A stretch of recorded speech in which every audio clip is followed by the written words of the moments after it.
Right. So let's move on to the Championship. So big thing in the Championship, and I can see it happening even more with what's happening, is bringing in a wage cap. One word answer: yes. Oh, There needs to be a wage. There needs to be a wage cap. My issue is with the wage cap is it could seriously affect Premier League survival for the next season. Because you think the likes of players that you can't bring in, like Wolves, for example. Wolves never would have got promoted without Ruben Neves or Raul Patricio in goal. And they're going to be on ridiculous because they came from Porto and I think it was Sporting Lisbon Raul Patricio came from. And they'd have been nowhere near the Premier League survival that they had without those players they recruited in the Championship. Yeah, but you've just got these clubs just overspending and spending beyond their means, and it's just not fair, is it? It's not a fair competition. But it's at the same time though, there are clubs that have proved you don't need that. Southampton, Bournemouth, Sheffield United. They've all proved that you don't need it. But if it can be done, then there needs to be a cap, doesn't there? Not all clubs can do it though. But I don't think there should be a wage cap. I don't agree with the wage cap. I don't. You have it in the MLS, don't you? If you can afford to buy and bring in the best players, you should be able to. Not just because poor Luton Town can't afford to. Yeah, I mean, I'm traditionalist in saying that it's based on your sporting merits, isn't it? But I think that's quite a naive view to say that if a player wanted to play for Luton and Wolves came in and said we're going to give you 15 grand a week more, they'd still go and play for Luton. That's just not going to happen, is it? True. But I mean, it helps clubs with Championship survival because they're more likely to bring in a player because they're not being poached by, obviously, like you say, your bigger teams who have more money. They're all going to offer them more wages to come. But I just don't agree with a wage cap because it would just massively affect surviving in the Premier League because you've not got that foundation base of players you've brought up with you. Obviously, momentum's a big thing moving to the Premier League. If you, like Norwich City, if you can continue that momentum from the Championship to the Premier League, it sets you up. Obviously, they've flopped since. If you were to put a wage cap in, what would it be a week?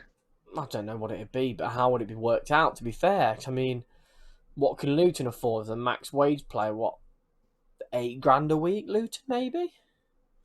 And there's the thing as well, where if you're putting a wage cap, they're just going to put appearance bonuses up and goal bonuses and signing bonuses things like that. And things like, yeah. There's always going to be a way around it, isn't there? There is.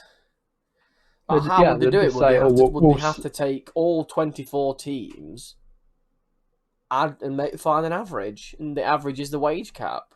And what would that happen to players that are already in contract? Would they have to have the wages docked? I'm pretty sure it is illegal to dock a wage halfway through a contract. Well, yeah, it's what's in the. It's open to. Imagine the lawsuits that the Championship the EFL is going to get.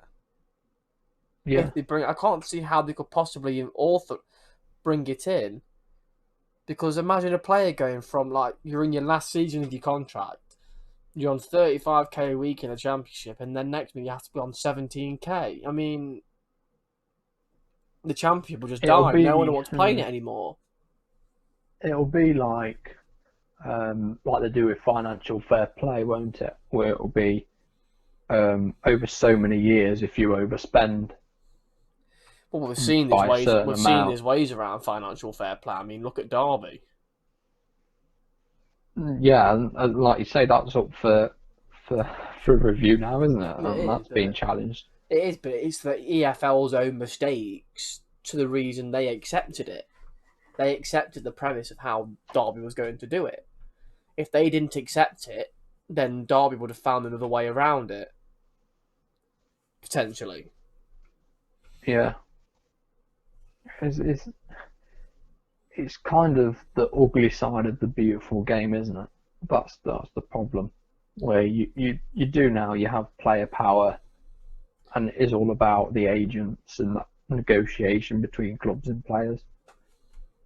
Where you 40, 50 years ago, it wasn't really about that, but that's just the modern game, and which is a shame. in, It's gone to a it is a money shame. sport rather than playing for enjoyment and having that as a It's a dream shame, job. but yeah, but then on the other side, would football be as good as it is now in the global game if it weren't like that? True. I mean, the whole foundation of the Premier League was around that, creating a commercial entity and that money making side behind football, where you had the Premier League, the Premiership, the top clubs in England, and the best league in the world all competing. And every year, it weren't like other leagues where it was a foregone conclusion before they'd even started who would win the league. And it's kind of proved itself, hasn't it? Yeah. You've got that competition. And even in the Championship now, you look at sort of predictions that people make at start of season, then it turns out it's totally different at the end. So, And if we move away from the ugly side of football and go towards the more positive and what you just mentioned, predictions. So, promotion candidates and predictions. What based off what we can see now, because I actually did a poll on this. Who do we think is going to get promoted from the Championship? And it was quite an interesting return, actually. It shocked me, to be fair. Let me see if I'll be able to find it. Because I think top of the league at the minute is Leeds. Right, so yeah. Top of the league is Leeds. Then it's West Brom in second. Then Fulham. So they're the top three. So if I get up now, the Championship table, so I'll go through that. But I mean, even if you look at the table now, so Leeds are on 71 points, West Brom on 70, and then Fulham are down on 64. But Leeds were like that last season, though, and they bottled it. Big falling time. apart again. And then but then the goal difference between Leeds and West Brom is so much bigger as well. True. But it's not far away. Even Forest and Preston, the Championship's so tight. But, right, so back to the poll. So the poll was Leeds, West Brom, Fulham, and obviously Forest and Brentford are on the same points. I've chosen to put Forest in there because I feel like Forest fans have more of an appearance on Twitter than Brentford fans. I mean, Corrupt FM have probably got more of a fan base than Brentford. Sorry, Brentford fans. The Bees. And Nice stadium, actually, though. Forest got the majority vote to get promoted and the automatics. In automatic promotion? So the tweet was, going to be crunch time in the Championship soon. Who is going up in the automatics this season? Then I put Leeds fans, # Leeds United, at the keyboard ready. And then there's 123 votes on this. So one of our more successful polls. And Forest got 32% of the votes. I mean, this season I think Forest have probably been the I don't want to say most improved because it sounds like they were. So Forest was like winning the most improved player. So Forest got a hell of a lot of votes in that. Hell of a lot of votes. But I mean, I think I'd probably have Forest out of the others, to be honest. Would you really? To go up. I mean, yeah. I know I'm going to be a lot more biased because I'm obviously a Derby fan, but I do see myself as quite a realist as well at the same time. I'm not as... I personally, I wouldn't say I'm as deluded as much as Derby fans are towards Derby. But you've got a lot more knowledge of the Championship than I have because you've seen these teams play at Pride Park. So I mean, as much as... I mean, you'll get some Derby fans that will say Derby is still leaps and bounds better than Forest, when we're not. Forest are the better club this season. Derby had it for a good 5 or 6 seasons, but Forest are the better club at the minute, as it Is stands. it mathematically still possible for Derby to get into the playoffs? Yes, we are only 5 points off the playoffs in 12. But do you think you'll get there? No. I don't think we will, but with lockdown, who knows what's going to happen? It's like we said last time. It is a reset, isn't it? It's like playing a whole new season. Exactly. So we don't know. Leeds could fall apart. Barnsley could make a shock survival. Like, no one knows what's going to happen because it is like, are we going to see players flop under the big occasion? Because we all like Ronaldo, for example. I know he's not a championship player, but he thrives on the big occasion. Are people going to flop? And that's the thing. It's a big occasion. It's a big occasion, but is it a big occasion? It's a big occasion to be playing back football, but yeah, but your fans aren't there. Exactly. Like, honestly, it's kind of all hyped up, isn't it? I want to believe that Derby can get to the playoffs. 5 points in 9 games. It's doable. Providing everybody else drops points the same way as Derby wins the points. But honestly, I don't know what's going to happen. I think Leeds will do it this year. I think Leeds will win the league. And I think Fulham will take second, and I think West Brom will drop off. And playoffs... It'll be interesting to see. Playoffs, I'm not going to make a prediction on playoffs because, I mean... It's too tight, I think. It's too tight. I mean, you can go all the way down to 16th place and then 9 points off the playoffs. That's 10 places below and still 9 points off. It will be decided on those head-to-head games. Yeah, if I base it on the head-to-head games now, I think it's Fulham. If the league stays as it is, it's going to be Fulham. Mm-hmm. I think it'll be. But then I think it'll be. You have to go on. Fulham will beat Preston, Forest will beat Brentford, and Fulham will beat Forest. And if you look at it away from the footballing side, you think if London has another spike and they have to do a local lockdown in areas in boroughs of London, you look at those clubs there. You've got Fulham there, Brentford are in there, Millwall. True, a lot of big QPR, clubs. Yeah. if you go over there. The rest are, if I'm looking in places where they are, I think they're pretty much other sides of the country and they're quite far away from each other. If my geography is Preston's good. nowhere near. Cardiff in Swansea, possibly, but they're and that'll be interesting to see whether that has any effect, because it's not just on the pitch now, is it? That's the True. thing. There's so many different things that are chucked in. Yeah. It's really interesting. And who wins? Who has the final argument? And is it the doctors or the footballers? Or the football and the money talking? So if you go to the other end of the table, something that's going to probably be a bit less complicated, relegation. You've got Barnsley, Luton and Charlton all in the relegation zone. I think Barnsley have been poor for a few seasons now, haven't they? They're up and down constantly, though. They are literally the yo-yo of the Football League. I think it's about time up for them.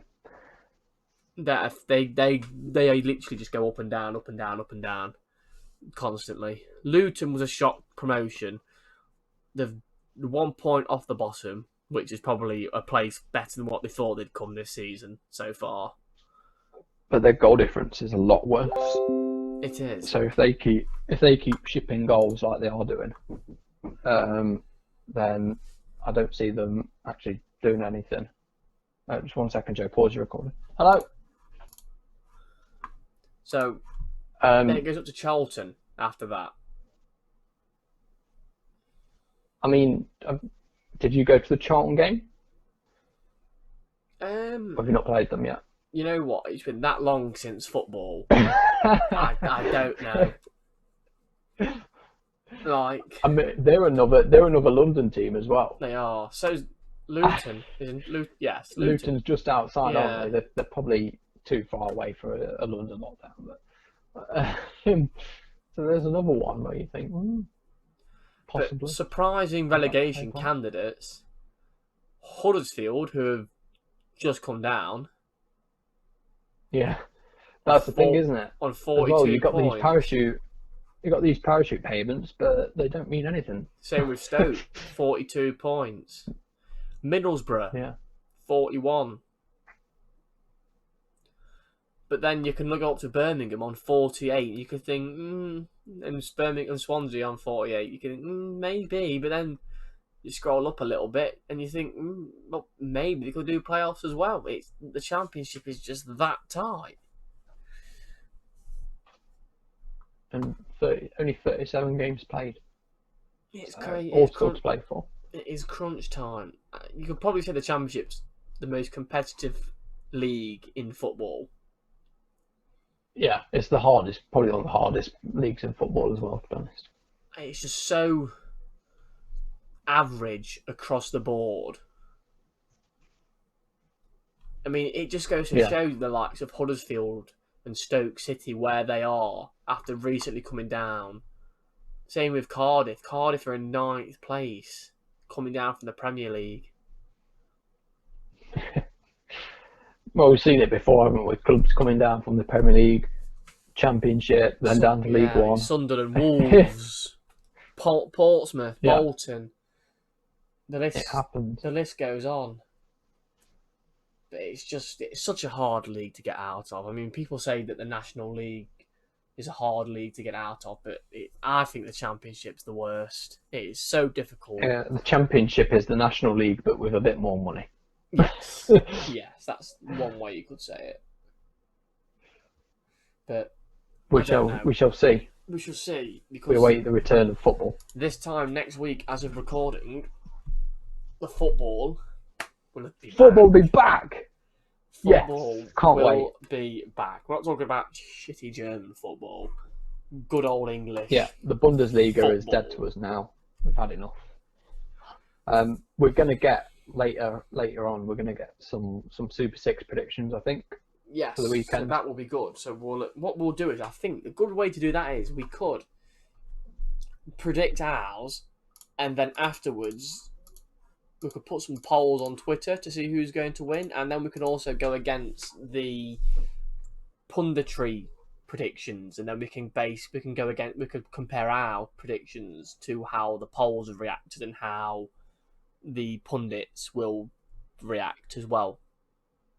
Yeah, sounds good. So that will be exciting to record. And also, I think we should set up a Super 6 league. Yeah, and we'll see who wins. Subscribers and followers could join our league and see how people get on. I think that would be very good. Oh, my phone's nearly fell off the desk. I think that would be very good to put on. Anyway, we're rabbiting on now and we're going over time, so we'll call it there. Thanks for listening, everyone. Please like and comment on the podcast, please. If you're watching on YouTube, if you're watching on the other streaming sites, please share with your friends. Get in touch with us on Twitter and take part. Take part. Have your say. So we'll leave it there. Thanks for listening, guys, and we'll see you in the next episode. Cheers.